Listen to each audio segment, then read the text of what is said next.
Hey, I'm Kishore Penumala. Welcome to another episode of What's Up With That? Today, let's talk about communication. It can mean the difference between life and death, like in this instance. Das hier ist mein Sektor. Das hier ist das wichtigste Gerät des Küstenwächters. Das Gerät und das Gerät. Überlebensradar.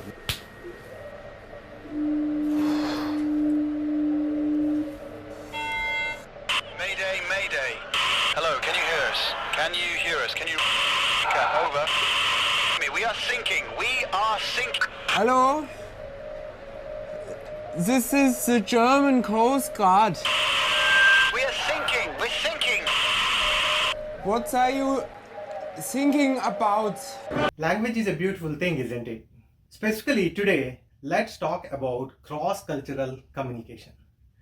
It can be the cause of so many ruined friendships, so many failed marriages, and so many bankrupted businesses.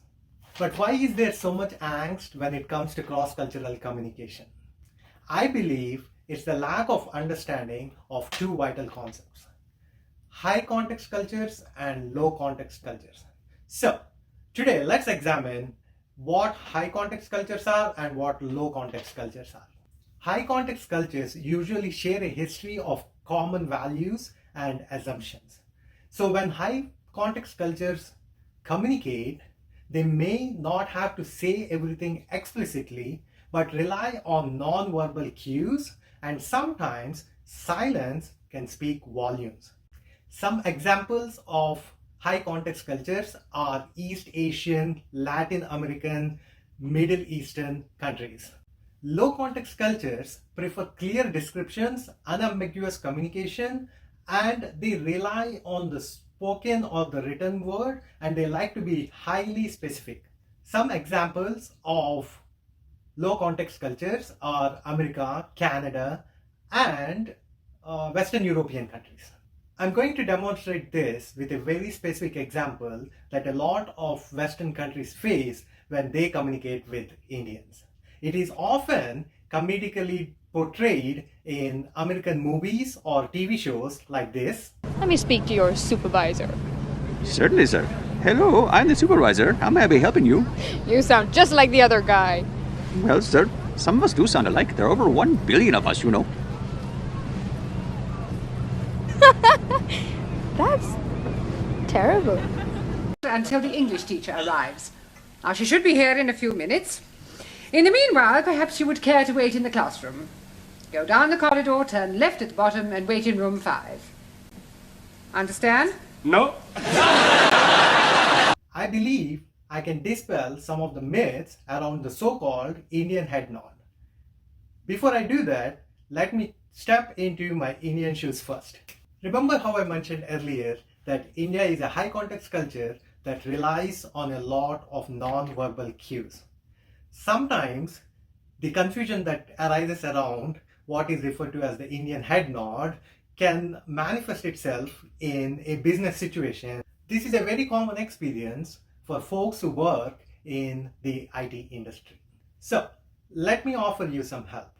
But to do that, I'm going to take some help from some friends in India.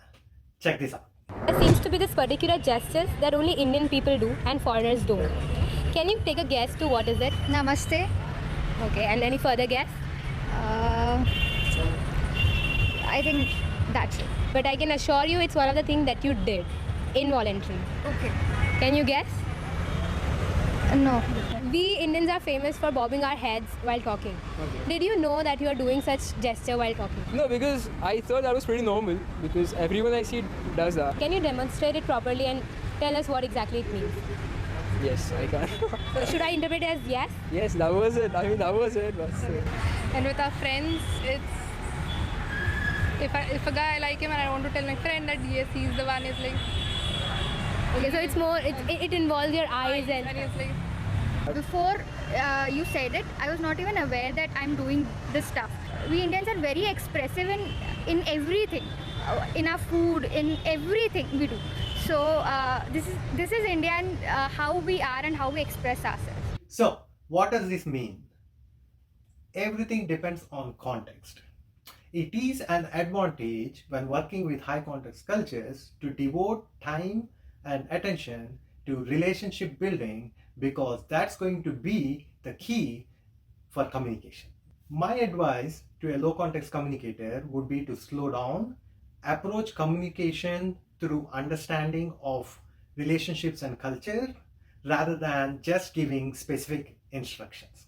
Letting relationships percolate before proposing some sort of outcomes or sealing the deal would always help low context communicators be more successful when communicating with high context communicators. Trust me, I am a high context communicator married to a low context communicator, and we've been happily married for over 8 years, and I convinced her to make this video for me. Until next time.